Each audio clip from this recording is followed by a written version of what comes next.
I've been saying to quite a lot of people, live with Eli. And Eli are the three words which are enthusiasm, love, and integrity. So I'll stick to those. So ELI, Eli. So live with Eli. Yeah, that's how I describe myself. It just came up like that for you on one point. Yeah. And because I love metaphors, I love symbolism, I love abbreviations. I came up with this idea that I wanted to create a project. And one of the projects is called the MAD Project, MAD, and it means making a difference.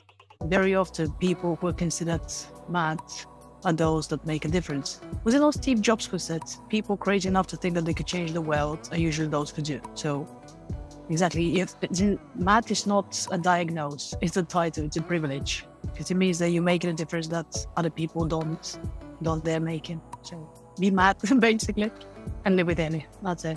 We're done. I'm gonna make it happen. So that's the thing, because I know that I have the passion and I have the drive. So that's why I'm confident. Yeah, how I'm gonna make it happen is that I don't know. Hopefully I never have to find out in this particular example, but I just know that I'm willing to do whatever it takes. I don't do this, I don't do that. I think that's just excuses. And then if you focus on what you can't do, what you don't have, then that's where you're going to be stuck. And if you think about, okay, well, I can't do this, but I can do this other thing instead, or I can learn, that you can just make it happen. That love is the answer. And love is different for different people. And the fact that someone doesn't love you in the way you want them to doesn't mean that they don't love you with their whole heart. So self-love, start with there. Forgiveness. Every single time something like that happens, just consciously spend a minute or, 10 seconds, 5 minutes, whatever, to forgive them for what they've done, and forgive yourself for allowing yourself to get triggered. welcome, Eli. This is another episode of the Oliver Schirach Show, and I'm so happy that we finally make it. It must be 1.5 years ago that we said we'll sit down and have a talk. Now on this Saturday morning for both of us, a little bit early for you in the UK, me in Denmark, 1 hour ahead. We are sitting here and we're going with the flow. And welcome, Eli. Thank you. Thank you very much for the invitation and for your patience and persistence, because I was thinking this morning how long it's been since we've been trying to arrange this, and you were right, it has been 1.5 years. So well done us. We had interactions in between, and there were different things, and you had a lot of projects there, then I had some stuff, and things are coming as they're coming. We have to follow our intuition, as some of my my recent talks have taught me. When I asked about to introduce you, you said, you're like a marketing person, a coach, mentor, and an author. And just like a strong woman, at least that's how I met you. You're Bulgarian and you moved to the UK several years ago, and you're handling 11 now. It's 11. crazy. It's 11. Yeah, that's why I cannot hear your accent anymore. You sound so English to me.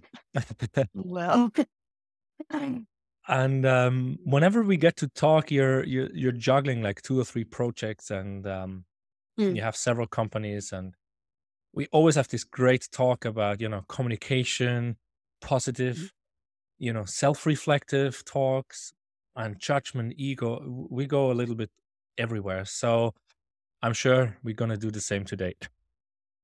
I have no doubt. Exactly. Yes. Yeah, I just said follow the intuition. And was intuition not...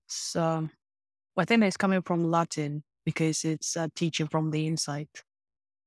Intuition. That's what it means, and that's the thing. Just follow that. Yeah, we listen to our inside, wherever it comes from. For some, it's the belly feelings. From some, it's from the heart, and for many, it's unfortunately from the head. It's not always the best. Yeah. So, how would you describe yourself in like 3 words, like your strength? Do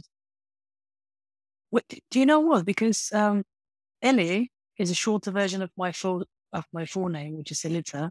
And for the last few years, I've been saying to quite a lot of people, I'm not quite sure how I came up with it, but I've been saying to quite a lot of people, live with Eli. And Eli are the three words which are enthusiasm, love, and integrity. So I'll stick to those. Enthusiasm, Love, love, and integrity. So Eli, Eli. It's live with Eli. live And that's with how I'll Ellie. describe. Yeah, that's how I describe myself. That's awesome. I mean, wow. Yeah. And it just came up like that for you on one point. Yeah.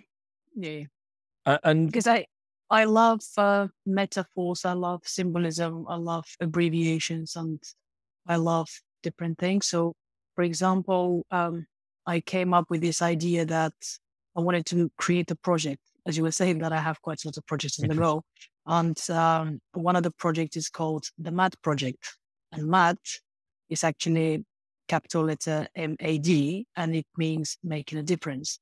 And that's one thing, and that very often people who are considered mad are those that make a difference. Was it not Steve Jobs who said people crazy enough to think that they could change the world are usually those who do? So exactly, if mad is not a diagnosis, it's a title, it's a privilege, because it means that you're making a difference that other people don't dare making. So be mad basically and live with any. That's it. We're done. Yeah. Be mad and live with Ellie. Oh Why my not? God, that's definitely the show title. I cannot help it. Yes, be mad. Yeah, making a difference. And definitely, yeah, if you think outside the box, I mean, looking through all, even from the world is flat to the world is round, these people were burned and hanged, some of them, and some actually were able to convince for us. And I just told you before that I was following the Flow Summit from Unity, where they gathered 70 speakers from Germany and English speaking and Sweden, Slovakia, and so on. And the last speaker actually on the last day, all the way down on the list, was neuroscience, I think. So he looked at why is the brain doing certain things, how we think. And he also exactly this theme about the world is flat, the world is round. You know, you're crazy until we were able to actually lift away, right? Like getting the helicopter view. And I heard that so many times. And whatever, if you're in a problem, try to zoom out, right? And the same happened. As soon as we were able to fly, we could start to see that actually the horizon was round and stuff like that. So it started making more sense when we were able to actually get off the planet. We definitely were sure. And we can see that on pictures, or it's actually the secret society making us believe the planet is round. We'd never know now. I've never been in a rocket, so I cannot say for sure. I just believe it because but we were able to move away. I've been on one of those paraglider things. Oh, and even though it's not a rocket, but I have been in the air, kind of free flying, and it's quite good. And yes, when you're taking photos, when you're looking, it does show that it's a little bit round. So. Yeah. Yes. So when you have to move away, you start to see the solution. So many people which are mad, they actually are able to perhaps get away from the problem. Like Einstein says, you cannot solve the problem the way you, what was it?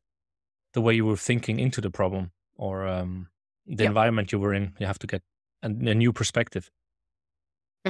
So is this MAD project something you're working on now, or is it something long time ago? Well, I started a long time ago, and I haven't completely finished it. And actually, it was only a couple of weeks ago that I spoke to the girls in the team, and I said, "But you know what? You're going to help me do this." She says, "Okay." And she's now starting to collect quite a lot of the information on the things that I wanted for that project. So it is going to be revitalized. Yeah, quite excited about that. Can you say more about it besides making a difference? It's connected with another project, which is called What's Your Excuse? And because many people that I've had over the years oh, I wish that I could achieve what you've achieved. I wish that I could do what you do, but I don't, um, I don't know. I don't have the education. I can't speak English well enough. I don't do this. I don't do that. I think that's just excuses. And then if you focus on what you can't do, what you don't have, then that's where you're going to be stuck. And if you think about, okay, well, I can't do this, but I can do this other thing instead, or I can learn, you can just make it happen. And through that project, actually, the what's your excuse? I have met a lady who is a two-time Paralympic champion in archery. And again, because of the fact that she's Paralympic, means she has a disability. But hey, she's a Paralympic champion. So what do people mean? Oh, I can't do it because I have this, because I'm gay, because I'm foreign, because I'm black. No, those are limitations we put on ourselves. So we allow the society to put on us. And for as long as we don't believe them, for as long as we know our worth, and I know that it's easier said than done, but if we know our worth, then nothing could stop us. And that's the thing. Many people actually over the years have asked me, how come that you're so confident in what you do? As in, do you have all the answers? Do you not have problems? Of course I have problems. And of course I don't know all the answers. But actually my confidence, because very often people associate confidence with knowledge. And they actually feel confident in a subject matter when they have lived in that area, when they have experienced kind of different things from that subject matter. But to me, it's not to do with the knowledge you already have and the experience. It's the willingness that you have to commit the time, passion, and energy to the project. And because I know that I'm not afraid of work, I know that I'm not afraid of long hours, of pushing my boundaries, of going out of my comfort zone. That's why the only things that I cannot do at the moment are the things I don't want to do. As in, you've been to seminars quite a lot, and I've been, and we know that if we have big enough why, things are going to change, and things do change. Because I'm not tall enough to be able to do slam dunks, for example. Hey, if someone says to me, your family is going to be in trouble if in 3 months you can't do this, I'm going to drop every single thing I'm doing at the moment, and I'm going to make it happen. I don't care what I'm going to have plastic surgery to have 2-meter legs. So I couldn't care less. I'm going to make it happen. So that's the thing, because I know that I have the passion and I have the drive. So that's why I'm confident. Yeah, how I'm going to make it happen is it, I don't know. Hopefully I never have to find out in this particular example, but I just know that I'm willing to do whatever it takes. So I'll chat. So basically, when the why is big enough, the drive is there, and you don't care about the hows. Exactly. And that's again from you say also these summits I'm following or readings. They always say, don't ask for the how, ask for the why. I'm doing a quest. What is it? The moonshots. I just started it, so I'm sure it's also going like, think bigger. How can I? If you think I can help 100 people, that's too small. 1,000 is still too small. You have to think 1 million. In his case, he says, I want to, influence 1 billion people.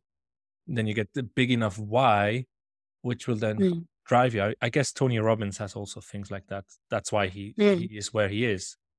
Yeah. So what is I was listening to... Yeah, just sorry, go on. No. I was listening to Grant Cardone the other day with his 10X rule. And one of the things exactly he says that don't set mediocre goals. Don't set goals that are easy to achieve or don't inspire you and don't scare you.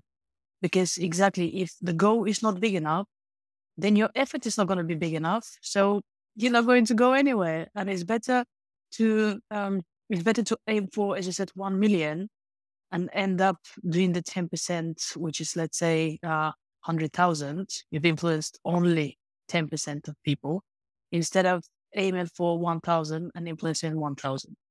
Because, yeah, just aim high. So what is your why for doing all these projects? Do you know? I do. That's the thing. A few years ago, through, again, quite a lot of work on myself. I found my why. And my why is because I've been through, I'm not going to go into details here, but I've, I've had some challenges in my teenage years and so on that I've had to overcome. And in that, I found that basically I was in a situation that I didn't want to be in, and I committed myself to be strong enough first to not let anyone take advantage of me anymore, and to make me do anything I don't want to do, and then equally to empower people so that they have the confidence in themselves not to get themselves in the situation that I was in. And it's because I live to give. That's what it is. In one of the Tony Robbins seminars, we had to do the purpose of our life. It's just like kind of mission statement thing. And it always goes with I and then the name. So my whole thing, and that was actually 4 years ago. And because I still keep in touch with people from that very seminar, not many remember theirs, but I've ingrained mine in my kind of whole body, basically, and I have been living it. And it goes like this. I, Eli, see, hear, feel, and know that the purpose of my life is to be a force for good, to pour love into myself and others and enjoy it. That's it. And the force for good is actually a kind of key part as well, because even though it's for good, it is a force as well. So I can take the world by a storm. I could be a little bit more assertive and so on. I could push people. And unfortunately, recently I found out that there are good and bad moments to push people, and not every time is welcome and so on, even though that, in my view, I was doing it for a good reason. It was a good journey for me, good learning. So yeah, but I just like to. Yeah, it's actually a short sentence there. I think I've seen other people that had like a full page of things. So how did you, when you did that 4 years ago, was it coming easy, or did you need some guidance to actually get to this really deep understanding? Well, I think that's a bit of both, because the guidance has been the build up for the years before that, and for the events that I was going to, for the transformations I've experienced for myself and for my businesses, the connections that I had with people. So it was at the event because it was an event in Florida, 5,000 people. The energy is very high, and so for any one of you who has watched I'm Not Your Guru on Netflix with Tony Robbins, so that is the event, The Date with Destiny. And there, as I said, so they give you some kind of guidance in terms of this is what you can write. And actually, they just say keep it simple, because otherwise it's too diluted. Otherwise, it's too otherwise it's too easy to get lost, or to misinterpret, or to not remember what it is. And if you keep it simple, that's it. And I think that that's helped me quite a lot, because my partner's mom asked me, I don't know, a couple of months ago, we had a conversation, and she asked me, well, with everything that's happening in the world, are you not afraid? Have you ever thought that what's going to happen to you if you lose your job? And I said, no. He says, well, I know that you have businesses, and I know that things are stable and so on, but do you not think what's going to happen to you if you lose your job? And I said, no. And actually, I'm never going to lose my job. She said, yeah, I understand that you're very confident, and I understand that you have a lot of skills and so on. But I mean, things could happen. Have you thought about that?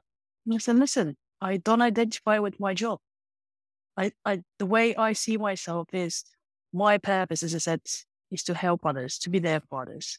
Yeah, I happen to be a marketer, fine. I happen to consult businesses, fine. But even if I'm not doing those things, no one could stop me to carry someone's bags. No one could stop me to say a kind word to someone.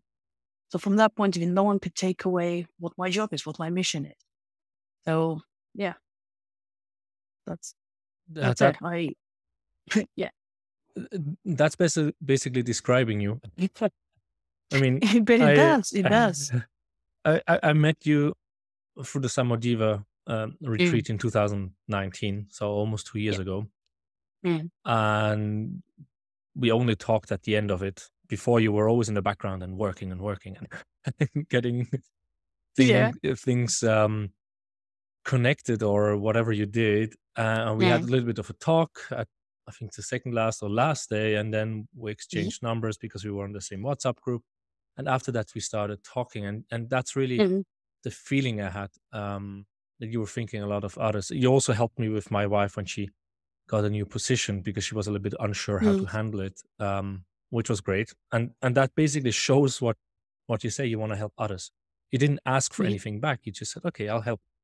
Um, on the other hand, I also saw at least once or twice where you were really, really physically down, not mentally, but you were sick in bed with a lot of pain. Mhm. Did you find out what was the reason for these sicknesses, or you were just like, okay, um, I got sick, I got unlucky, a virus, a bacteria caught me, and or was it a sign for you to kind of slow down a bit because you were just burning too much for others instead of taking care of yourself? It's a little bit of both, to be honest. Yeah, I'm that that person who, well, who would kind of prioritize other people and their happiness, will make sure that they're okay, even if it means that I don't sleep, I don't eat well enough, I don't do. But I just, hey, if I have £100 at the moment in my bank, and it doesn't matter if I've planned something with it or not, or be it even to eat. If you were to say to me, listen, I need your help. I'm very sorry, but I usually wouldn't ask, but I have this situation. I wouldn't even think twice.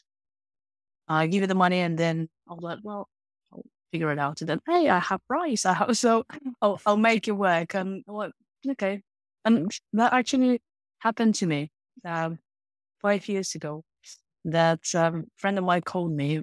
At that point, I had £200 in my bank. And he said, listen, I'm very sorry. I usually wouldn't ask, but I'm about to start this new job and they want me to have a uniform. And I don't have a uniform, and because I haven't started the job, I don't have the money. And if I don't have the uniform, they wouldn't let me start the job. So it's kind of catch-22. And I'm very sorry, but could you please give me £200? And I was like, yeah, absolutely. And I gave it to him. And I thought, okay, well, I'll figure it out. And I did obviously figure it out. And bless him, a couple of months ago, he said to me, listen, you've probably forgotten. And it's on my mind. So please send me your bank details. And the lesson is, and luckily, I'm in a position at the moment where £200 are not going to make a big difference to me. Yeah, it's still money. Don't get me wrong. Um, I'm not saying it isn't, but I know that he has a wife and a child, and I know that he's not been working for the last year. So I knew that in the grand scheme of things, the £200 will help his situation a lot more than mine. He says, no, no, no, you've been too kind. It's been 5 years. That's fine. And I kind of written it off anyway, so it's not a problem. And yeah, I kind of don't like to lend people money. If I give the money, that's it. In my mind, it's written off. If it comes back, it comes back. If it doesn't. And I'm not relying on this money because anymore because I've been caught in this trap years and years ago when I was back in Bulgaria. That I'd given someone money and they said, "Oh yeah, I'm going to give it to you back. I don't know, in a couple of weeks." And because I had planned what I'm going to do with the money as soon as they give it back, and they didn't give it back because they couldn't, because their finances kind of got upset again. And then my plans fell apart. So now I just give the money to work. I'll generate it somehow and I'll figure it out. So back to your question, as I said, yes, it is. It has been a combination of both, and I'm now a lot more conscious to listen to my body when it says, "Hey, slow down." But at the same time, I keep giving analogy, as I was saying, I like metaphors and symbols. I keep giving analogy for myself with a car, because on a manual transmission car, for you to go to a higher gear, you need to up the revs. So you need to force the engine a little bit, and then you go to the higher gear and you're cruising at the higher speed, but no revs anymore. So I have moments where I work, or I just super busy with too many things just to be able to get to the new level. And then once I get to the new level, at the moment, let's say I have 6 businesses, but I have 6 people team as well. So I can just delegate things and so on. So yeah, it's all part of a great plan. And things are getting even better. And as I said, I'm looking after myself better. So that's good. Yeah, we had a lot of these talks, and it's good that you have learned to listen to yourself. And it's definitely listening to your talking. You're living what so many spiritual or mystical or personal coaches are telling. Thinking on how you can help others will bring more prosperity to you in one or the other way. Mm-hmm. And you said you're not in the trap of I lent money and I expect it back. If I give it, Mhm. I have to find a way to live without it. It's also a bit when you invest money in a company or shares, Exactly. don't use the money you need. Or if you go for Exactly Bitcoin, right. I mean, my friend said, if you want to invest in Bitcoin, just, invest the money you do not need, because otherwise you can be caught in some shitty situations if you use $1,000 and 5 months down the road you need $1,000 because I don't know, the car is broken or Yeah. a house rent or whatever it is, and you take the money in Bitcoin terms out again and it dropped, you might lose a lot of money. And so also with friends. And how many friendships are broken because of exactly that expectations, giving money and expecting it to come back? Do you also, so now when you say you live to give and you live for others, do you feel in terms of energies and coincidences, synchronicities, do you feel something when you changed? I assume that you changed that when you were a teenager to live more for others. Did you feel a change in the energies around you in how your life evolves?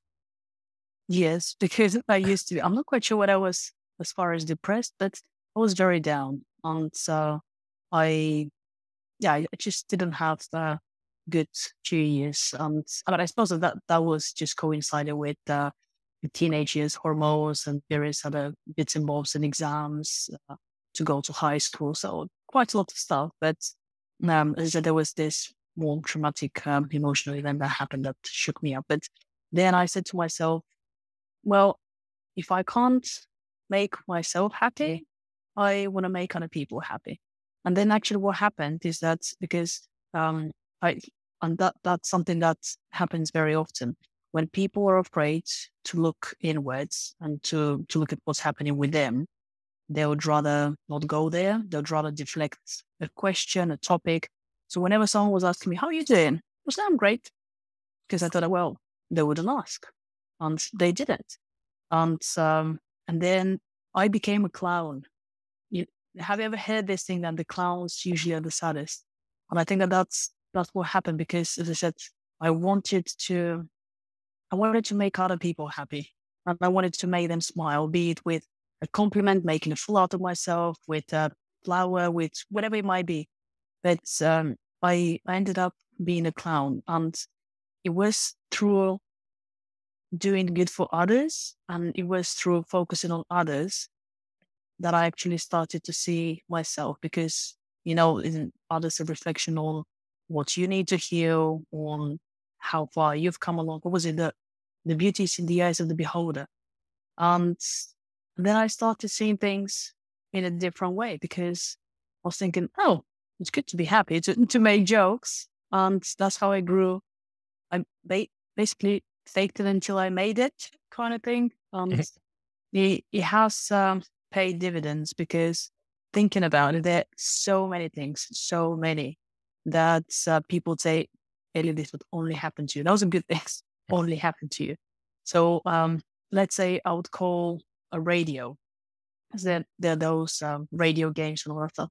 I would call a radio, and they had to answer a question, and they picked me. And just that very week, they usually give, let's say, a cake or something like that. And that very week, they gave 2 cakes. Okay, who do you think wins it? Then there were some little, I don't know, sweets that we had to, not had to, but we ended up buying because they're just actually sweets that we were eating on a daily basis anyway. And they had little tokens in them. And if you were to collect X amount of tokens, you could win this, this, this. And the biggest prize was a camera. The camera, it was only one for the whole country. And then there were, I think, 10 hats, 10 something like this. But there's one camera for the whole country. Who do you think wins it? And then, let's say, kind of more recent stories like this. A couple of years ago in 2019, I went to New York, and I was there for 5 days. And because I could, and because I was staying with someone I know there, didn't pay for accommodation. So what happened is that for the whole trip, and because the tickets were cheap, for the whole trip, I spent around $500. And on the night that I have to fly out, they say, hey, I mean, the flight is overbooked and we're looking for people with flexi travel plans to stay another evening to get $1,000. So yes, basically, I stayed in New York for another night, paid $50 for Airbnb, and was given $1,000. Not too bad. So basically, I went to New York and someone paid me to do that. Then 3 months later, I go to Lithuania, and there I go to the airport, and they say, "Oh, the flight's overbooked." I'm thinking, here we go again. And I've calculated very quickly in my head that so far I spent €300. And I'm messaging my sister, you know what?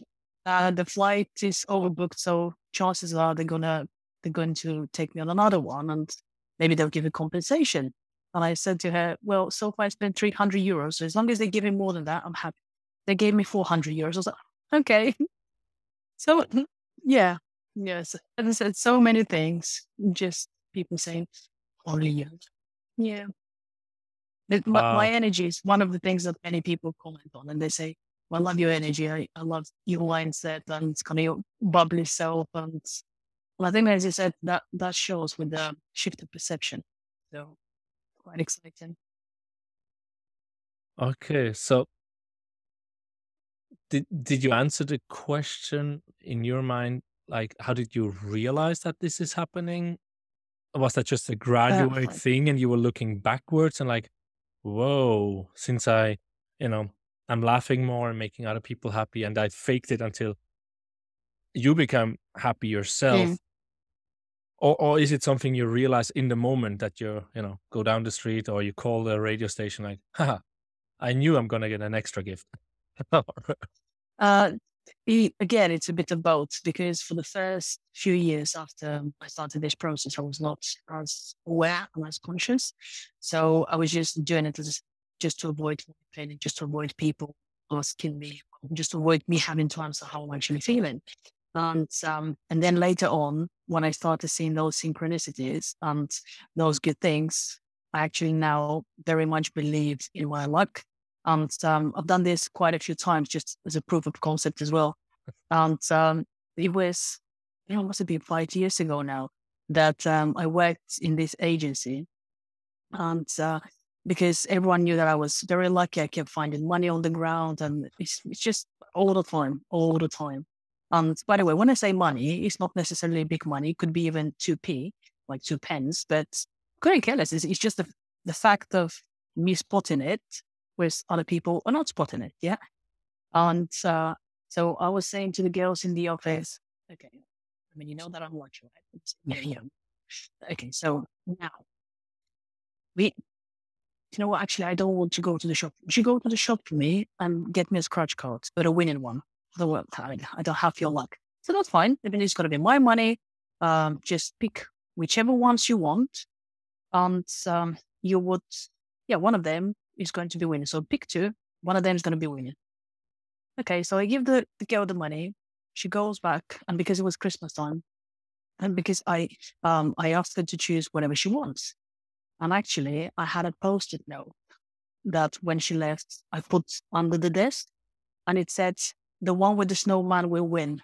So she comes back and says, "Oh, those are the scratch cards." And so, okay, I can see one with the snowman. So I started doing stuff, and the first one was not a winning one. And then she does either me or her did the snowman one. And she says, "Hey, see that winning one?" I said, "I know." Just, well, obviously you say that you know, because first it's you, and second is that, hold on. I peeled it, have the sticky note under the desk, and said, "How did you know?" I was like, "I don't know." So yeah, sometimes I have a feeling that something is going to happen. Sometimes I feel how I create things, and it is very exciting. And at the moment, I know when something good is happening. So, for example, and when kind of the universe is conspiring to help me. So, for example, because I'm moving money through different accounts and my current account, my business and all that stuff. So, um, I had, I need to start some treatment, well, from Monday. And I asked them what I could do with different payments, because it's quite an expensive treatment. So I asked them whether I could have the payments 3 times. And I said, yeah, not a problem. And because I called them last week, and they said, "Shall we set up the direct debit so that the first payment goes out of your account?" And I said, yeah. And I knew for a fact that at that very day, I don't have the money in my account. I would have had it 3 days later, but that very day I didn't have it. But I thought, oh, well, I can't just say it now. Let's just pretend that, I'm not quite sure what happened if they request the money, and then I'll move it from the other account or something. So when the lady says, "Okay, so those are the details, right?" And I say, yeah. She says, "Well, the first payment is going to go out on the 1st of April. I was like, yeah. Because at that time, I knew 1,000% that I'm going to have the money, because it was just the fact, because I'm invoicing and the time invoice comes in. So because it's not that I'm not invoicing the same days and so on. But yeah, as I said, I'm fully aware of the things, the blessings that are happening for me, not to me, in terms of even those little things. So it's good. Wow. It takes practice. It takes practice. And And yeah, so, go on. so what is that practice? I mean, people say, I mean, me personally, I've been always told to stop talking and listening more and all these Mhm, things, but not without an action. I remember in Samodiva, actually, James gave mhm, me a good tip. Like, when you talk, you lean forward. And when you listen, you go back with the hands. Of course, hands crossed over the chest can be for some people, a negative sign, or you do something else just so you mhm, physically move, which then, it's a good tip, mhm, right? Because then you yeah, learn how to actually force yourself. Okay, now I'm listening. mhm, Now oh, yeah, and now I'm talking. For me, yeah, the podcast helps a lot, because mhm, I realized over the almost 60 long interviews I have now, plus all the short mhm, Christmas ones, yeah, that it's easier for me to listen to my guests doing the podcast than it is just sitting there.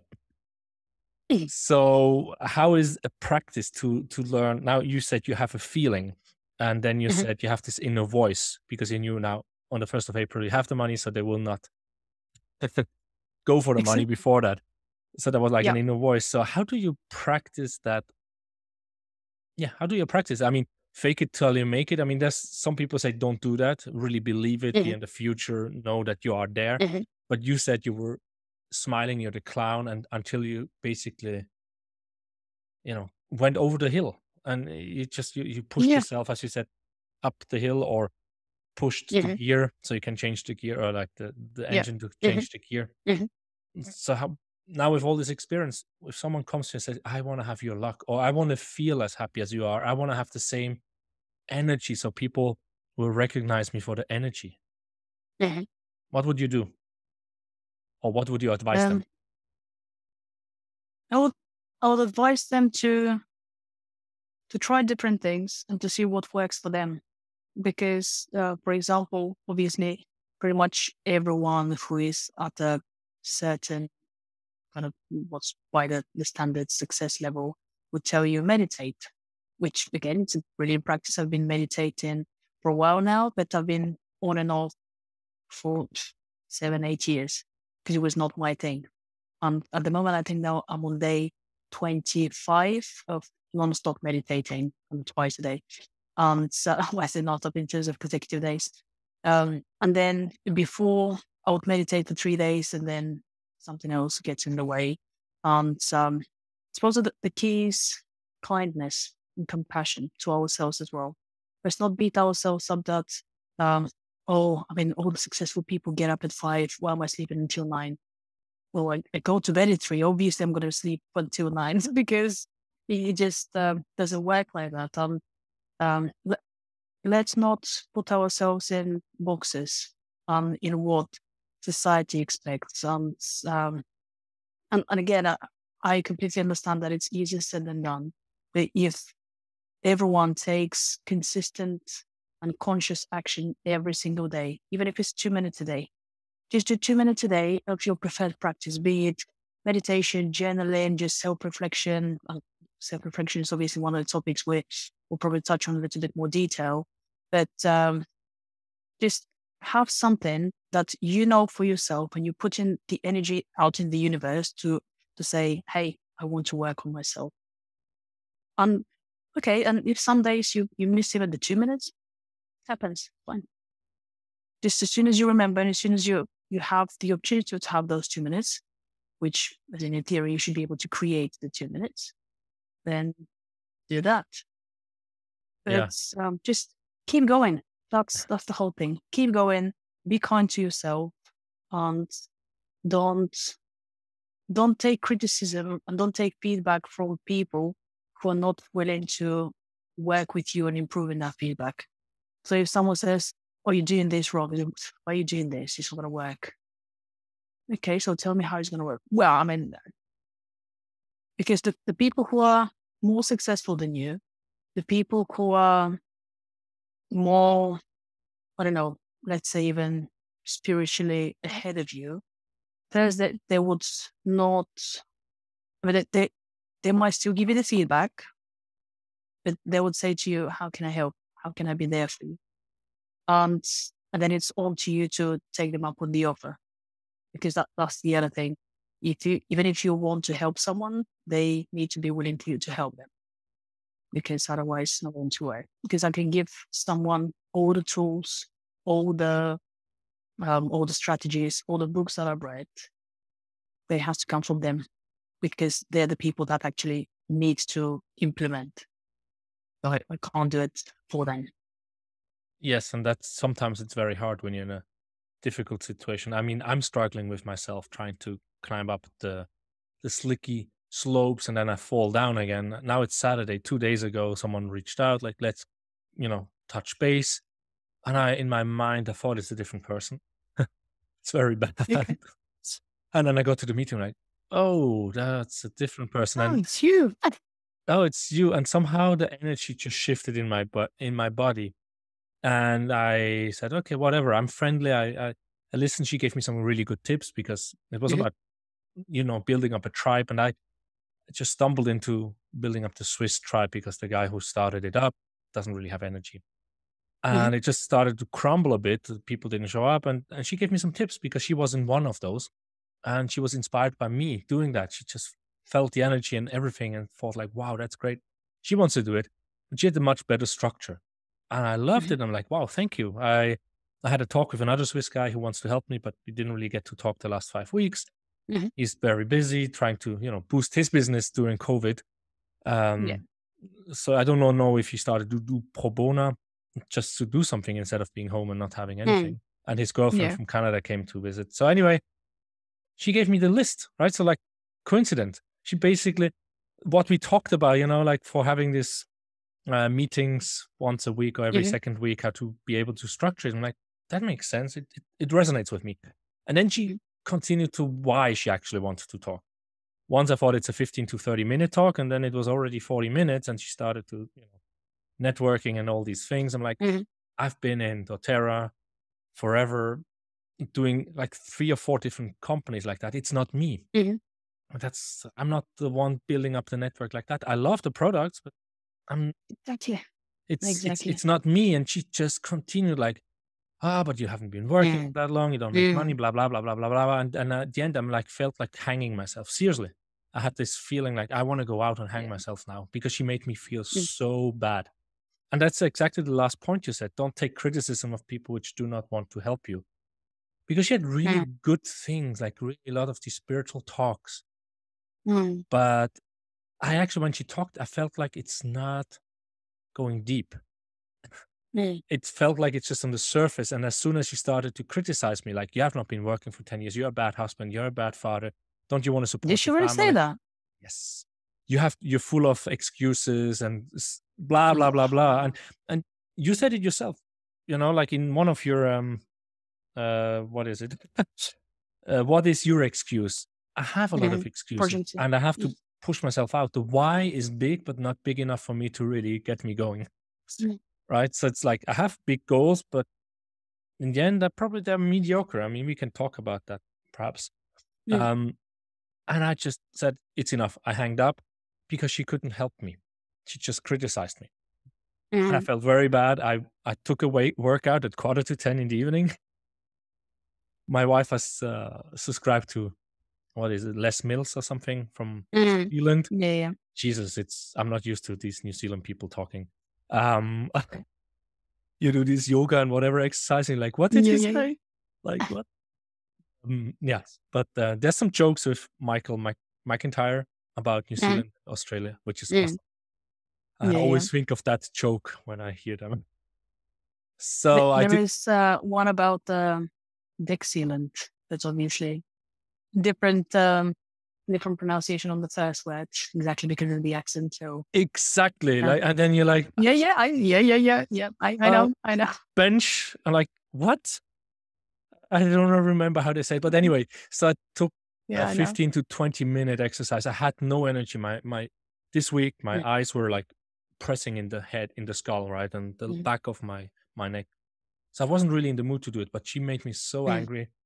After that, I did the breath work for 1 hour, and then Mm. I felt good. So I definitely can see it. It's Mm. learning to deflect those energies, which are criticizing you, because they're criticizing you because of something in themselves. As you said, Exactly it's right. the people you see outside is a reflection from your inside. You said it Mm. yourself. It helped you to see people were happy, and something triggered in you, and you started being happier and more positive. And I just, the last 10 years, I go further down. And there's a lot of people which want to help me. And there's only very few which actually can see what the cause is. Mm. Because for me, the cause is very, very deep. Mm. And I'm working on it. I'm having very high That's the moments and important. low moments. That's the important thing, that you're taking conscious actions to work on it, because it's not just suddenly going to happen. Yeah, it might take longer than what you wanted to take. It's Yes. definitely progress to see, and definitely, again, within the journey, you're becoming the person that you want to become. Because it's always spiritual journey, and those ones, it could be tough.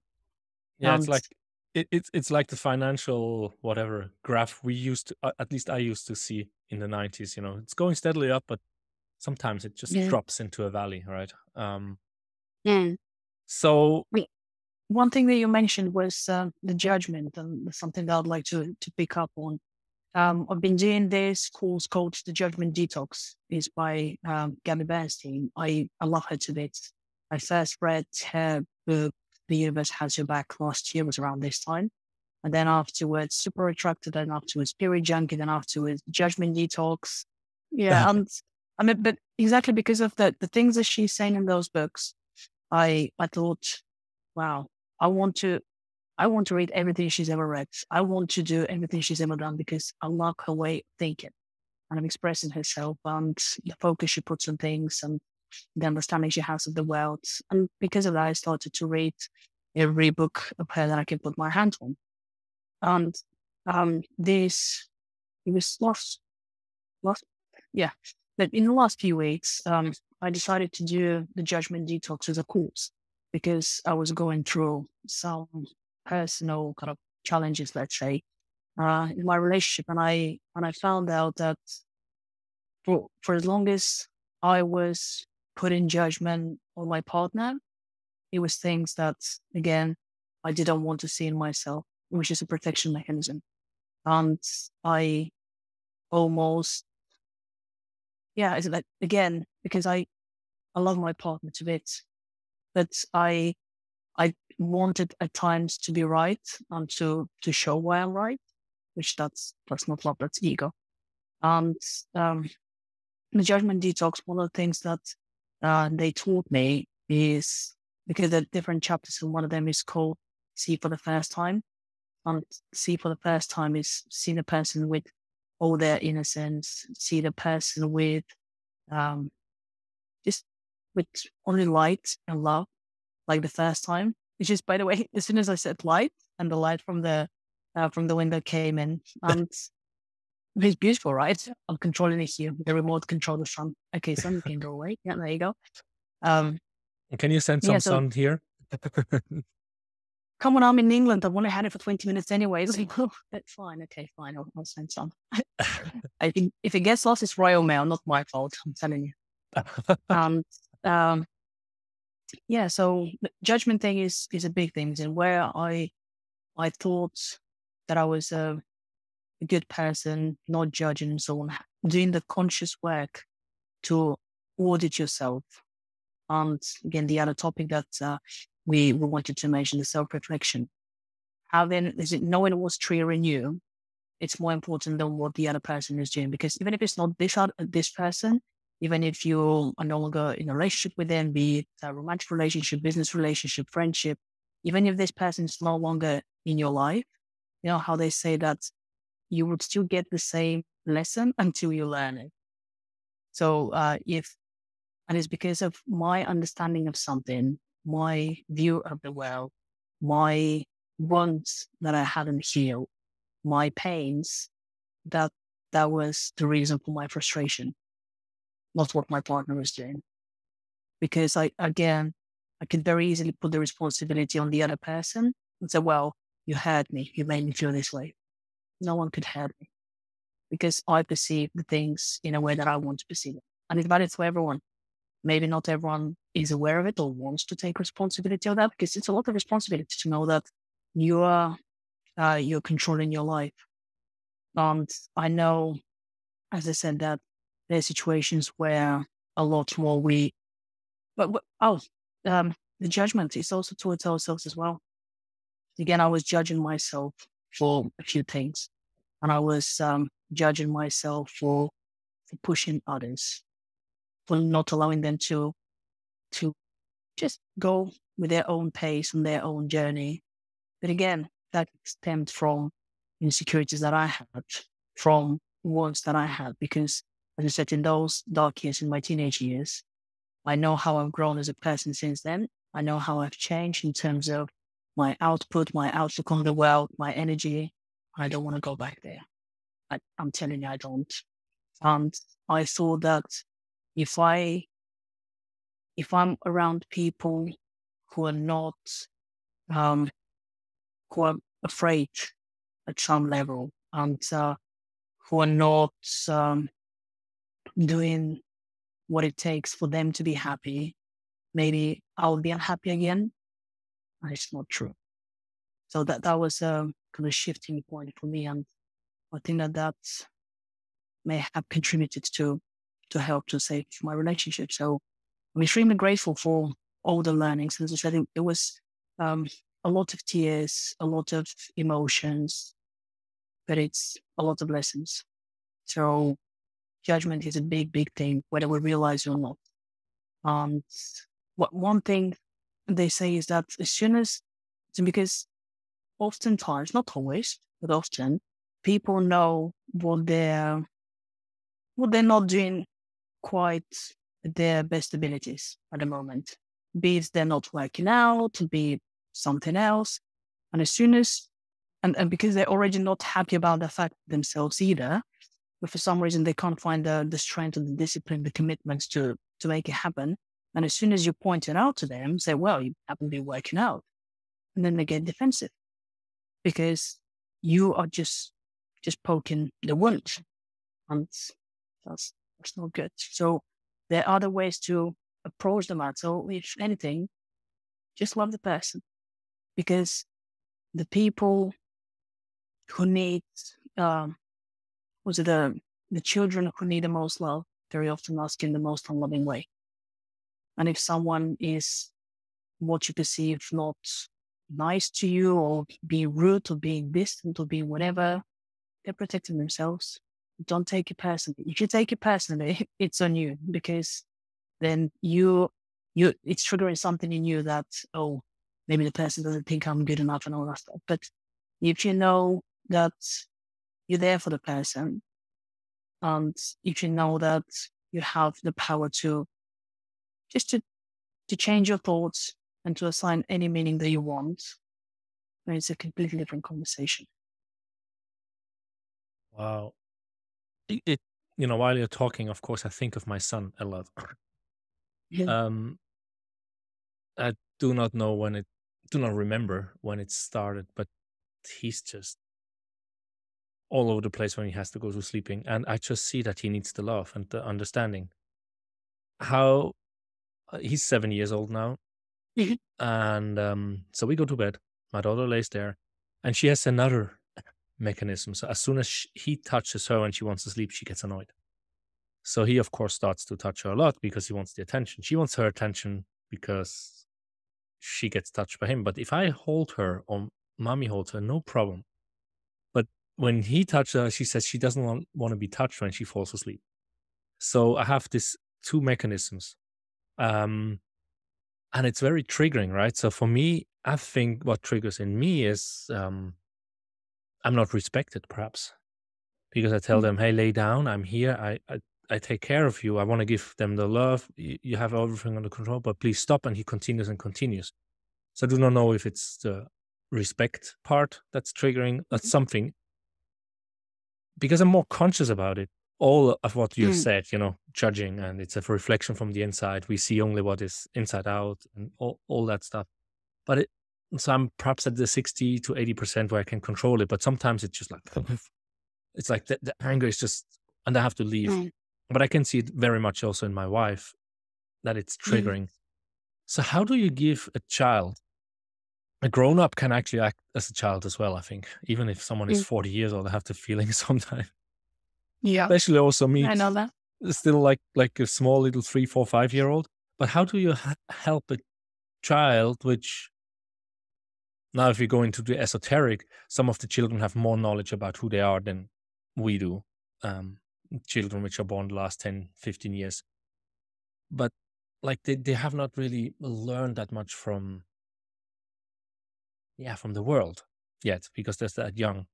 So how do you Mhm. help them to give them that love, even though they're jumping around and they're hitting you all the time, or screaming, or running away, or run after the poor cat which just wants to sleep? Um, What did you learn in this course and the books you read?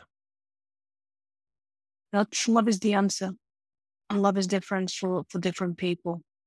And the fact that someone doesn't love you in the way you want them to doesn't mean that they don't love you with their whole heart. So self-love, start with there. Forgiveness. Every single time something like that happens, just consciously spend a minute, or I don't know, 10 seconds, 5 minutes, whatever, to forgive them for what they've done, and forgive yourself for allowing yourself to get triggered. And conversation, and as it is with everything, if something has been the case, some kind of behavior has been happening for, let's say, a few years, it's not going to get undone overnight. So it will require patience, it will require consistency.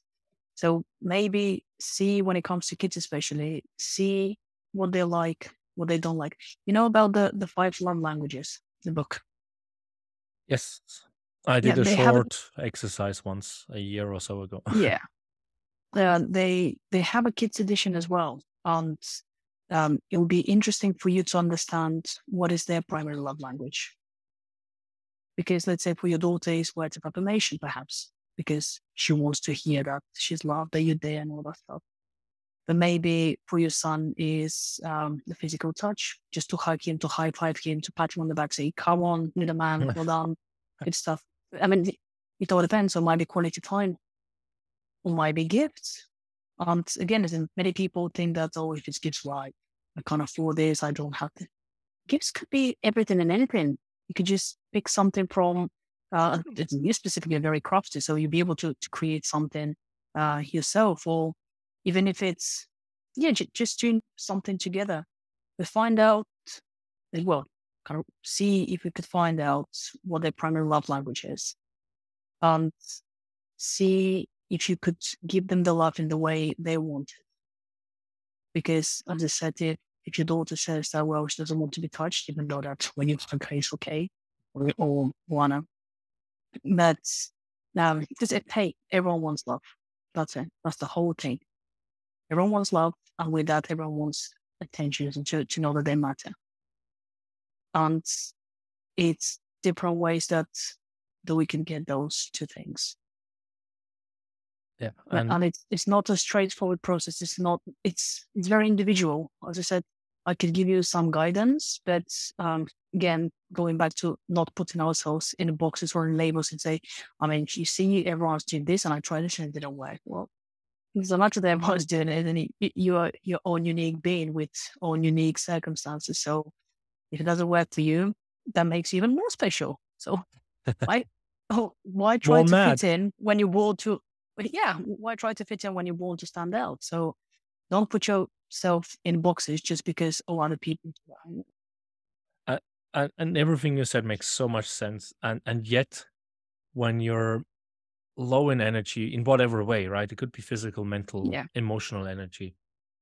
I realize there are these different energies. I simply do not realize yet enough to know, is this my physical body which just needs a rest, especially if I want to work out, and somehow I don't have the energy.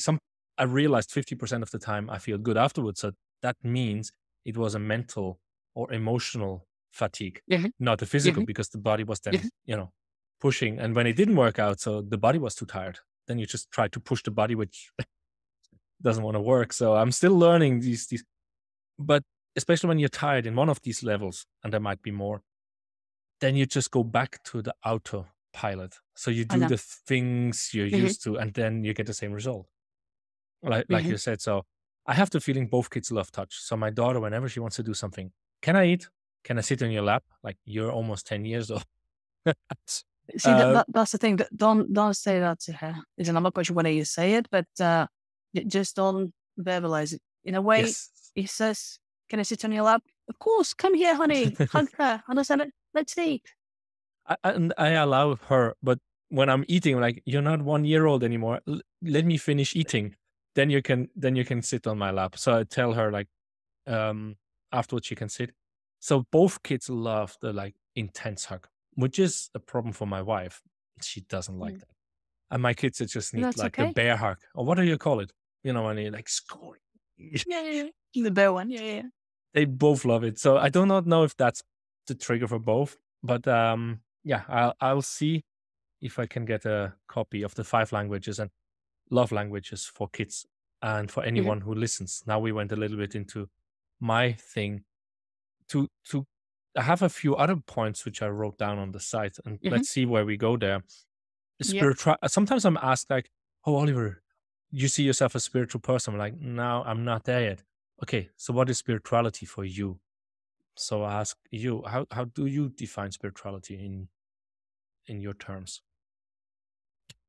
I've never thought about that question. Let me Google it. That's my answer to everything. Let me Google it.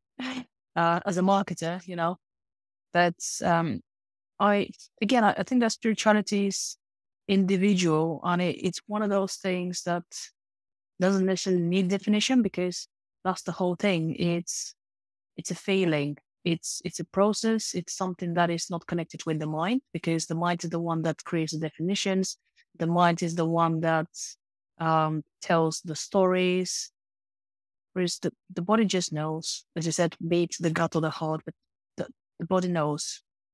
So you have, and sometimes obviously we have been ignoring those signs, and that's why we think, I don't know, I'm not connected with my body. Well, because you've been shutting it down for such a long time. So to me, it's something without the definition is where your thinking stops and your being starts. Perhaps that's the definition that I could give. Nice. Where your thinking stops and your feeling starts. I just came up with it. On the spot, pressure. Yeah, you like to be like put on the wall there, right? Pressure. Yeah. No, but I knew because of all the readings it did and Judgement and so on. There's no definition per se. I mean, there's so many definitions. I guess it's the same with creativity, and that's what I started with the podcast, and then realizing people are truly creative to their fullest potential, or are in the flow, right? I mean, that's only something which I'm starting now. When they somehow connect to their inner self or to their higher self or to their aura, to their whatever it is, to God, to intuition. And that many times comes with some practices, right? It could be like, give yourself time. Someone says, Oliver, just take once a week, 7 hours, and you don't judge yourself for the outcome of it. Be creative. And if you just lay around because you don't have the energy, don't judge yourself. Nothing came out. Another day, you might create a masterpiece, a big painting, which you normally use half a year and you do it in one day. It's giving you time for yourself. That's when you're truly creative and when you have this practice. Could it be meditation, as you said? It's not for everyone. And if you go to meditation, I mean, that's another rat hole, a can of worms or whatever you want to call. I mean, meditation is not what people think. Sitting cross-legged on your ass for 5 hours and see blackness. That's not meditation. It might be for some people, for some very few. It could be just chanting a mantra, and a mantra could be Om. And I heard now from several people saying Aum is actually the real thing, because it's deep and it's going up, and is even higher. So it's like you have like the lower, the middle, and the higher self vibrating, and you actually feel that when you get this really deep which then also goes to the Nordic runes, which I had an interview with Keta Holsen. It's so all around the world we have these different, and that's a chanting, that's mantra, whatever you want to say. And then there's the more complicated ones. Don't ask me. It's someone sent me something with mudra, where you hold your fingers like in some different ways, because you have these energies, and then you say these long words. That could be meditation. That's one of the there we go. Kundalini ones, Yes, and I've been told from my Ayurveda master, Oliver, your meditation should be walking in nature, in a forest, at your speed. Don't judge yourself. Like you talked so nicely about it. Don't judge yourself if you run, but that's what your body needs. Kind of get something out, or if you go very slow. But when you get really in the meditative state, you start to flow, and you don't know what you do. Then ideas might come up. And meditation is also not to be void of ideas. It's focused. It's like you're focused, and you can select and you can disconnect. And eventually it can be, that's what I'm trying to learn, is disconnected mindfulness. So where you really are, in Eckhart Tolle's word, the observer of the observer. You observe yourself, and then you're like really, and again, to come back, you're off the planet to see that the planet, right? And all the problems are gone. Yeah, absolutely. So, and then you were talking about, another one is fear and shadow. You were talking about self-reflection and judgment. How much do you know about shadow work, so like light shadow and dark shadow? Not a lot, to be honest. Okay. I was just thinking, because of self-reflection.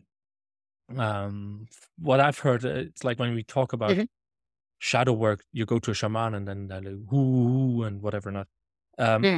It's the definition I like. What I've heard is, you have the dark shadows and you have the golden shadows, or the light shadows. The dark shadows are the things, as you said, you do not want to accept in yourself, and you judge yourself, or you judge others for it. Like, oh, you're always late and you're not getting things done, and you get so pissed and angry. So that's a shadow of yourself. This is something, because that's what you talked about.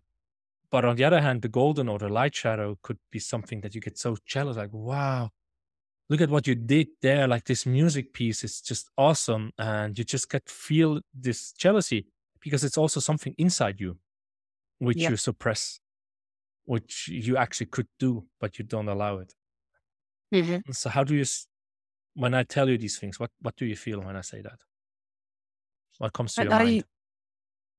yeah, I completely agree with, not only agree, but I understand where those definitions come from. And I've not encountered them, to be honest. But the way I've done self-reflection is to exactly look at myself and see what's triggering me, and to look back. And sometimes, because it's been hidden under so many layers, you can't find the answer on the first exercise, on the first time you look at yourself. So that's why I just keep looking at what is happening, keep observing yourself. Be mindful of when your energy drops. Is it after, have a journal if you want. But I mean, as a marketer, I believe in data. And I believe in what Tony Robbins says, that if you can't measure it, you can't manage it. But if you can manage it, you can master it. So one of the things I sometimes suggest to people, and I've done it myself, is to have a mood tracker for a week, and every single hour, because I think that there's a list of around 20 different moods and feelings, if you want, from the depressed to playful to anxious to ecstatic, and all sorts of things on the scale. And there, you say on every single hour that you're awake, you mark yourself. Say, okay, I'm this, this, this, this, this. And then the idea being is to see some kind of patterns. So, for example, if I haven't eaten, or if I've eaten carbs, 3 hours later, that happens. Or if I've had a conversation with this person, 3 hours later, that happens. Or 2 days later. Or if I haven't slept enough, or maybe after I've had the conversation with this person, I haven't slept enough, and then the whole day is just a write-off. So having those data points to refer back to, because as people, we have the tendency to over and underestimate our abilities, the potential, the fears, and all those different things. And especially if you want to look back, one of the easiest and most accurate ways, I guess, when you look back at something, is to have recorded it. Because if you were to ask me how I felt yesterday this time, what is it? It's 10:30. So I was with a client, I was working, how I felt, maybe good, because I love working with that client, but maybe a little bit stressed because we wanted to launch the website. But still feeling, see, I can't remember. I can't tell you, which means that let alone trying to figure out what happened a week before at this particular time. And again, is it possible that, because I'm not a morning person, usually up until 10 a.m., I'm sleepy and I'm not in my best mood? But it's, once you have those data points, you'll be able to connect them and say, okay, maybe there is something there. And if you don't know, then you don't know.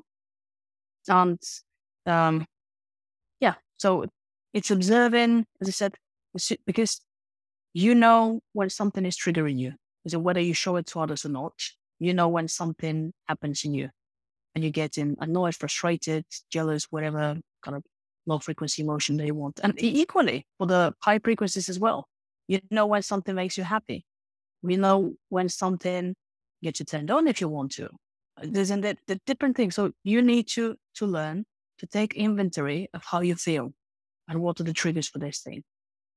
Say, okay, I had some chocolate. Ooh, endorphins. Ooh, it was sexy. Hey, you never know. You never know. Okay, It is. so you're using an app, Yeah. or are you using just this journal? Wait, just I'm no longer using it. I used to use just piece of paper, but you can use an app if you want to. There's so many things for mood tracking if you want, or even if it's habit tracking, whatever tracking that works for you. okay. I So, was just thinking. I mean, if you have that, like, how do I feel now? And then you just, 21. Wow. Normally, I have like this 5 or sometimes 10. but then you write them down. Did you also write, okay, 9 o'clock I had croissant with honey and orange juice, and I feel like this. And then 10 o'clock, I feel like that. And then you go back, um, like you said, like depending on what you eat or if you slept or if you talk Mhm. to someone, Mhm. do you write that down or you just write down how you feel? So the template that I used was from Tony Robbins. So he's already created it, and it has those 20 or something states, feelings or whatever you want to call them. So you could just say tick, okay, because it has different columns for each hour, and you just need to tick and say, okay, well, 10 a.m. I was happy. That's it. If you want to add the context, because I suppose that once you start having more information and more awareness about who you are, where you vibrate most of the times, because like I said, I can tell you that back in those days, in my dark years, I was operating at a very low frequency. Whereas at the moment, hey, I have lost on my loss a freaking high. So I operate at very high frequency, which means that as soon as I mark myself, say, oh, I'm enthusiastic, cool, I'm excited. I'm thinking, okay, well, maybe no need to mention why that's happening because that's the status quo. And because I wanted to find out what's bringing me down. And they could say, oh, well, my stomach hurts. Well, not feeling well. So, but if you've never add in as much detail as you think is going to be relevant, still make it obtainable and sustainable. Because if every single hour you spend 10 minutes writing, which is going to be beautiful, don't get me wrong at all, but not many people have the luxury to have 10 minutes every single hour about how they're feeling, which means that chances are after the third hour, you think you don't have time for that, and then you're going to drop it completely. So even if it's a case for the first week, for the first, 3-5 days, to just have a look at this little matrix with the columns and say, okay, I feel happy, I feel anxious, I feel calm, I feel at peace, I feel excited. And just look at those. And then the next week isn't, because then you've built some kind of a habit of tracking it. Then maybe next week adds the extra level of information to say, okay, and because for what you know, maybe is the course of the week itself. Maybe very often on Mondays, we tend to be anxious. Hey, Tuesdays, Wednesdays, happy days. And then Thursday in the afternoon, so then start looking at your calendar and say, well, is there something that I'm doing at that time of the day? Then, oh, am I picking the kids from school? And which means I guess like in traffic. Oh yeah, the chances of someone cutting in front of me or some kind of, I don't know, some stress on the roads, that's triggering me. So that's it. Just start with auditing whatever feels right for you at a particular time. Obviously, the more the better. But if you're not doing anything at the moment, anything is better than not doing anything anyway. So just go for it. Yeah, while you were talking, I was also thinking, if you have that many emotional states, for some people, this is also kind of like, wow, how do I feel? Bad, neutral, good. Anything in between is kind of already like, whoa, do I feel ecstatic? Do I feel in bliss? Do I feel harmonious? Do I feel? I mean, that's also an exercise, I guess. Just doing that for a month could also like help you to understand the different Absolutely. states you are in, be more aware of them. Exactly. I read a book. Well, when I say read, by the way, most of the time it means that I listen to, because I listen to Audible all the time. It's called Nonviolent Communication. And in that one, they're talking exactly about how to express our feelings without judging others, to say, oh, you hurt me, or I feel sad because you did this. No, that's judgment. Yeah, you might feel sad, but it's because that's what's happening in you. So you could say, I feel sad because I don't feel connected to you. So just take the responsibility that, okay, you feel a certain way because you have or haven't done something, or because something has happened to you in the past, or whatever it might be. But as soon as we start the sentence with, I feel this way because you, or because she, or because anything else but I, then it's judgment. And again, it's defensive mechanism, which is absolutely fine. Many people, everyone wants to defend themselves because everyone's being hurt. But once we realize that, I came up with this concept of the wall paradox, by the way, that many people build walls around themselves to protect themselves. And on the surface, they want to look strong. And because obviously they have been hurt, they have the walls, but they want to feel strong, which means that then they start attacking so that no one gets to the wall. Because, and the funny thing is that they're already tired of keeping the wall up in case someone comes in, which means that behind the whole judgment is this person who is very scared, who needs a lot of love, a lot of love. And yeah, that person could be you. And the only person you're going to spend your whole life with is yourself. So learning to befriend yourself is going to be quite a good thing. Again, it doesn't happen overnight. There is no right or wrong. But the one thing is, again, forgiveness and being mindful of when you judge yourself. So in that very book, they were talking about exactly how we express our feelings. And if someone says, well, I'm sad because, or I don't feel good because, no, be more specific. Sad is, so we as people need to reach a vocabulary to express how we feel. Because sad for one person could be because they lost a loved one. And sad for another person could be because, I don't know, they couldn't take an exam.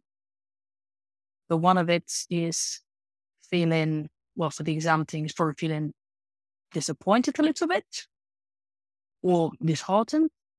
Whereas if you've lost a loved one, it's, I don't know, what is another word for sadness, that it's stronger and more specific, like mooring, I guess. Or lonely. Lonely, yeah. Or lost, or I don't know. Exactly. But you don't feel lonely because you didn't pass your exam, do you? But if we put the same thing in the same bracket, or when someone says, oh, I feel angry. Again, behind anger very often is anxiousness, it's frustration, it's insecurity. That anger is actually one of the ways to express the inability to express the other feelings. So, yeah, being aware of, as you said very rightly, being aware of the different states could help people see the spectrum. And again, there's no right or wrong. It's just to see where, on average, you are, whether you're between the, 5 and 10, or whether you're 10 and 15 on average, and then just work from there. Because even if you're between 10 and 15 on average at the moment, and you move it from 11 to 16 in a month's time, that's progress. Because if you keep it up in 6 months' time, you'll be jumping up and down with enthusiasm. So just keep going, be kind to yourself, and give yourself some slack. Just don't push yourself. Don't blame yourself for, oh, you didn't do this again. It happens. It happens. Yeah. So there's a lot of advices you gave through here. We are very long into the interview. I've normally asked I just went with the flow, and we agreed on it. I know. We just went with the flow, the intuition. And I'm curious, you asked me about the pullover, a t-shirt you're wearing with the nice yellow print on it, flowers and... Because you're my sunshine. Yes, you're my sunshine, a heart, flower, and the thing flying, it's libelle, gulsmil, and in English, dragonfly, right? Dragonfly, yes. Yep. There we go. I had to first go through other languages. Did you be multilingual? Yes, that sometimes is a bliss and a gift, and sometimes it's very hard to find the right word. Now, I ask my guests what color they would be as the new set in a color set, and why would they be that color. So I'm a little bit curious what your answer would be on that one. In what way? As I started this as a creative podcast, it does not have to be red, blue, yellow, green. It can. There's nothing wrong about that. it can also be something else. So I got a lot of blues and reds, of course, obviously, some yellow, some gold. I also got some more spiritual colors, which you cannot really explain, because you cannot really see them in with our mind as we have it. It has to be more from the heart. So it's up to you. It's normally, I normally use this to warm up the guests, but as we know each other, I would probably say if we're going to be creative then, and if we allow the creative freedom, say yes. transparent. Because again, the play on words, because transparency, that's what I strive. Is what you see is what you get.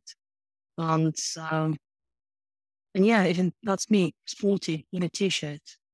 I know that I wanted to pimp myself up for the show, and I did put some mascara on. But other than that, again, that's me. If you like me, good. If you don't like me, good.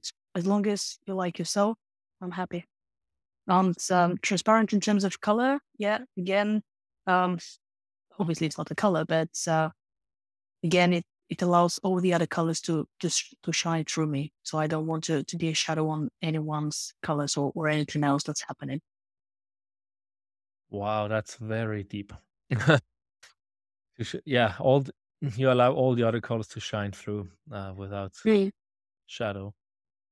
Beautiful. And it's also, to be, I was thinking when you said transparent, you want people to see you the way you are. It means also Exactly. you are striving to be your authentic self, to be yourself, and do not let yourself be put in a box because of whoever you are. You're 1 meter, I don't know how tall you are actually, and this body weight, black hair, dark hair, Bulgarian, living in UK, doing this business. You're not defined by the job title. You want to be yourself. And in 5 years, you might do everything else. You might be a diving instructor in Hawaii. Chances are I would be, knowing myself. Yes, I will definitely come and get some lessons then. I want to see some of these big underwater animals and sites. If you're up to it, is there any secret or fun fact you have? Now it's of course at the end of the whole show, so that's what keeps people to listen to the whole thing. You want to share? They have to be safe for the podcast and safe for election. Yeah, you love to eat frog legs, right? So yeah. I don't know really, because I'm sure that I have plenty of those, and don't get me wrong. Don't think that I am. I have no secrets, but I don't know. Okay. Well, it is a fun fact, a bit of an ego boost. Fun fact, but I did a lecture at Cambridge University, and I don't even have a bachelor's degree. Oh, I was a lecturer there. But it's it's very, very interesting when you say to someone, "Oh yeah, done a lecture in this university, in this university, in this university," and said, "So where did you study?" Well, I studied in 3 universities, in 2 universities I studied, which is true. I never finished, right? But I studied. So I leave it to people's interpretation to think that I've graduated. Obviously, someone says, "Well, did you graduate?" I said, "No." okay. Yeah, that's the thing. I should have asked you. They invited me for a speaker to do my talk around the book, because that is for marketing and life coaching, and there were marketing students there. And I talked to them about how to get into marketing, how the marketing principles could help people in life in general. And yeah, so they looked up to me, and I thought I'd just go for it. As I said, going back to what I was saying earlier in the podcast, that my confidence to go on stage at University of Cambridge and to give a lecture to students who are paying a lot of money to be there, for me to actually nearly saying to them that you don't even need a degree to make it in life. And I was just confident because I knew that, you know what, I believe that you can learn from people. Doesn't matter of their education, doesn't matter of their background, doesn't matter of anything. We can learn from kids, and we should learn from kids. And they don't have degrees. They don't have other things, but they don't have limits as well. So keep learning. I can see I should have asked you that in the beginning. But anyway, there was so much great information. Yeah, I know. What comes up, of course, is I mean, one thing you say, you do not need a degree to be successful. There's many. And of course, like, you get the argument on one side and the other side. Like, not everyone is a Bill Gates or Mark Zuckerberg. I'm like, yes, but you don't necessarily get there with a master and a PhD, or 2 PhDs or 5 PhDs. We have a common friend which has a lot of degrees. Yes. 28. But that was his drive to get out. But hey, that's the whole thing. For as long as something makes you happy, if your passion is to make pancakes, fine, make them. If you want to have 3 degrees and PhD in how to make pancakes, by all means, do that. If you want to learn a lot and so on, if that's what your drive is, by all means. The whole thing is that if something, even if it's you being on social media the whole day, just kind of scrolling, if it makes you happy, if it makes you truly happy, rather than using it as escapism for what's really going on with, I don't care. Please do that. Even 2 times more than what you're doing at the moment. If it really makes you happy, go for it. Just don't allow anyone to say it. Well, usually people don't do that. Usually, it's fine. It's like mad people, right? Be mad. Exactly. Mad project. Exactly. Exactly right. And what I wanted to go for is like the argument for going to school, like you have to learn and you have to build it up and blah, blah, blah. But I say, I did a master, and that's like almost 5 years ago, and I've not gotten jobs for it because the way I think and work does not fit into that box of business engineering. Or I then told myself, all the excuses because I looked for jobs and I couldn't get in. And I did the same thing over and over, and I wasn't creative enough to go another way to get into the work. And that's, of course, a problem when you study and you think different and you're in a field. Like I was doing engineering, business engineering, but I'm very creative in visual arts and seeing things. That doesn't really work together that well. You really have to make it work. And definitely there are people which, hey, Oliver, no, I did the same and I'm the same and I'm successful. I earn my $10,000 a month and I'm traveling all year round. I have 3 months vacation. Yes, good. Then you went into the right place and, got the support. But as you say, you didn't finish a bachelor. And that would, of course, be like the questions where and how. But then we go really deep in this discussion. Then we add another half hour to it. Probably another time, like what was your path? But it shows you not needed. You basically got the basics you probably needed for continuing something. You must have gotten out of it. And I definitely got something out of my studies. Sure.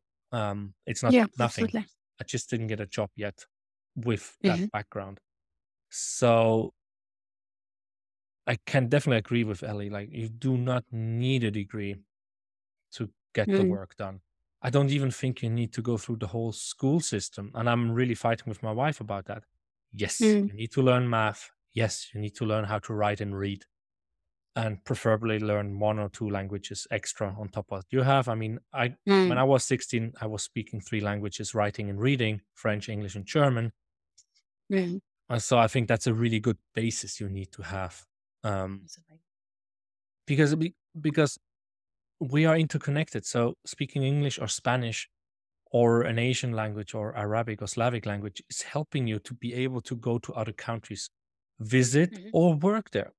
And then find out what is really inside you and try to learn that, not necessarily by school. I mean, there might be really great schools, but you can also go and you're 12 perhaps, and you're like, I'm worn down with the school. You made the interconnections with people. That's also another part which is good in schools, to learn how to interact with people, communicate. But then go and get the practice somewhere, an internship, once a week, if school is so hard. And don't beat yourself up. And please, parents, if you have kids which are not so good in one of the classes, if it's biology or math or or languages or whatever it is. Just, it doesn't matter. As long as the kid is doing more of what they really love, because in the end, you're not using everything you learned in school. You will focus on Exactly what you right. like, right? And then all Exactly the right. geography I learned is just like, whatever. It helps me to know where America is and Mm. places. So Yeah. yeah, with that, do you have anything else you would like to talk about? We said Many ego as well. things. Many Yeah, many things. things. But I suppose that how long do we have? And It's an open podcast. I'm just it is. It is. Um, so again, it's, I can talk. You know that I can talk. okay. Let's get one more thing you want to get out of it. You talked about ego. Mhm. I mean, that was on our list. Did we talk Yeah. about the things you wanted to talk about from the ego, or? Yeah, because it's just to summarize that everything is connected. The ego is the thing that's keeping us stuck in our ways because it's trying to protect us. And the ego is the thing that judges because the ego is the thing that comes up with the definitions. Oh, in my books, a good person does this, this, this. In my books, love means this, this, this, which means that if I don't receive in this way, that means that the person doesn't love me, or that means that maybe I'm not worthy of their love. So, okay, so what I'm going to attack them because, well, they're not perfect either. Then they're not doing this, they're not doing that. And that's where it all starts. But if we recognize that, you know what, we're ahead, other people are ahead. So let's forgive ourselves, let's forgive others, and just keep the communication going. And just be. Okay. So what else would you like to talk? Now we have covered ego, self reflection, and judgment, and also a little bit about ego boost. Yes. And we have also my standard questions to callers and Mhm. fun fact. Tell me, Well, what else is I on think your that, heart? I mean, again, the things that that is on my heart and has been for a long time is love. And if we manage to, well, if we manage the ego and the judgment, then all we're left with is love. So love is the antidote to everything. Love for ourselves, love for others, and the connection between those two things is the forgiveness. Because forgiveness is a gift we give to ourselves. Some people say, well, I can't forgive the other person for whatever. It's the fact that you've forgiven them doesn't mean that you agree with what they've done. It means that you're not holding on to it and you're not holding that energetic cord and that low energy towards the person or the situation. Yeah, just love. Love is always the answer. If you just define what love is for you, and actually, as soon as you define it, remove that definition and start again and redefine it and keep seeing the fact that love comes in many different shapes or forms. So don't limit yourself to one type of love or one definition of love because everything is love. Sometimes it's love through pain, but it's still love. How do you feel love in your Um, body, in your? I feel excited. And again, that was one of the things that we did at that very seminar with Tony Robbins in Florida, that he was saying, well, what are the things that need to happen for you to feel a certain way, or for you to feel loved, or the love presence in your life? And then he pointed out that we need to put things that are in our control. So instead of saying, oh, I feel loved when you tell me you love me, when you give me a present, that doesn't work because then I'm giving my perception of love and my potential happiness in your hands. And you might be tired. You might be upset about something else. And you might not give me those things in the way that I wanted you to give them to me. It doesn't mean that you don't love me. It just means that particular moment. But then if I was expecting that from you, I'll very easily get into my head and to say, oh, see, I told him that I want him to say I love you, and he doesn't, so fine. And then I get in my head and nothing good comes out of it. Whereas if you control what love is, so I say that if I see the sun, that's love. If I wake up, that's love. That means that, hey, someone upstairs is loving me, because not everyone has a chance to wake up. If I see people smiling, that's love, because it means that happiness exists and other people are loved. And I feel that's the love presence in my life. It might not be them smiling at me, they might be smiling at each other, but it's still there. If I see a flower blossom, I feel the love in my life, because again, I'm seeing it. And what they'll say is that make a list of things that are very, very easy to achieve. Very easy to achieve. Because if it's very hard, then you feel that, well, don't feel loved, I don't feel this, I don't feel that. But if you say to yourself, actually, to me to feel love, I need to know that I'm awake. Happy days. If we're having a conversation, that means that I feel love because I'm awake. I'm alive. That's nice. Do you,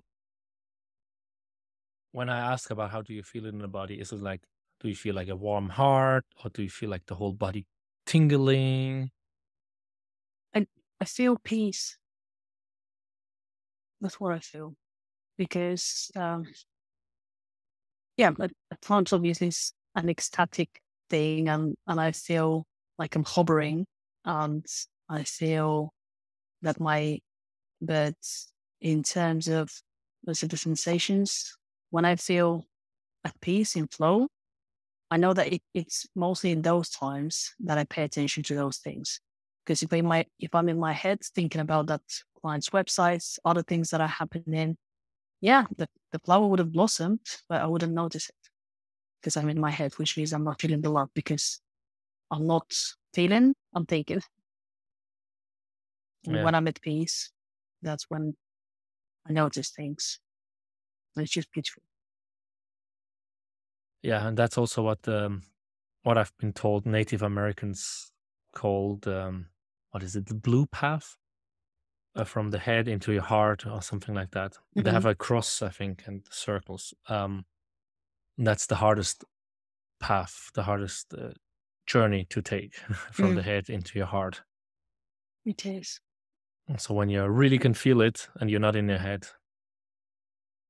But there's so many, again, Eckhart Tolle and Tony Robbins. I'm sure so many people are talking about the same. Yeah.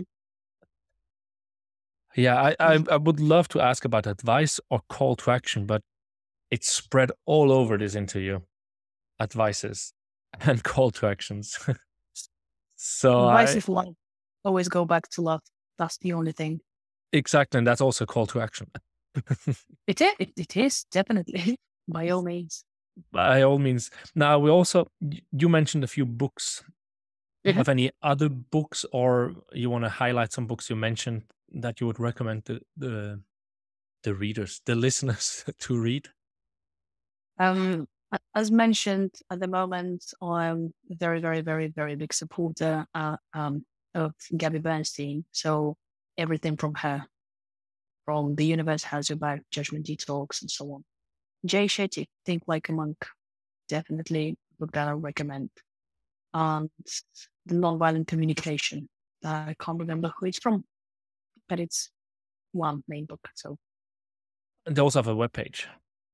Yeah. Oh, and the 5 love languages. Okay, because we mentioned it.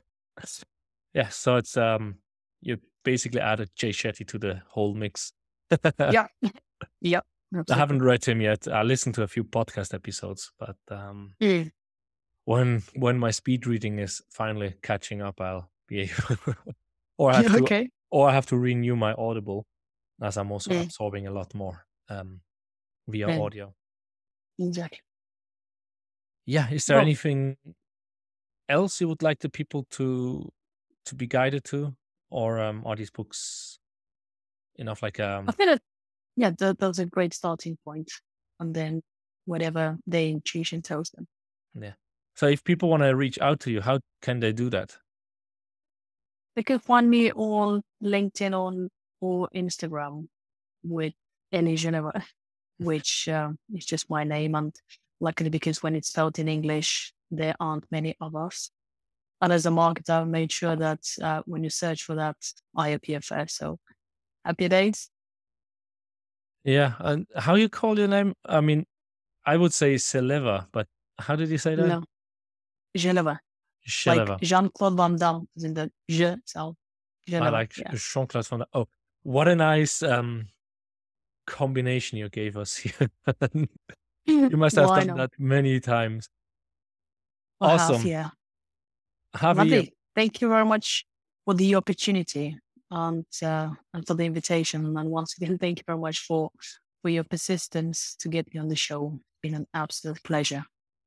oh, it's talking to you is always great, and I've learned a few new things which you haven't talked But it's good. before, and I'm sure we're gonna brainstorm for another episode because there's so much more to come. So now this Of was more course.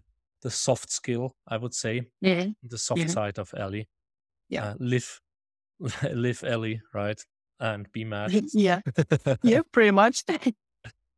And yes, for all the listeners, I hope you enjoyed the show, and please reach out to Ellie or to me if you have any further questions or feedback. I love any feedback. And yeah, click the like button, share it as much as you can. And yeah, with that, see you in another episode. Thank you.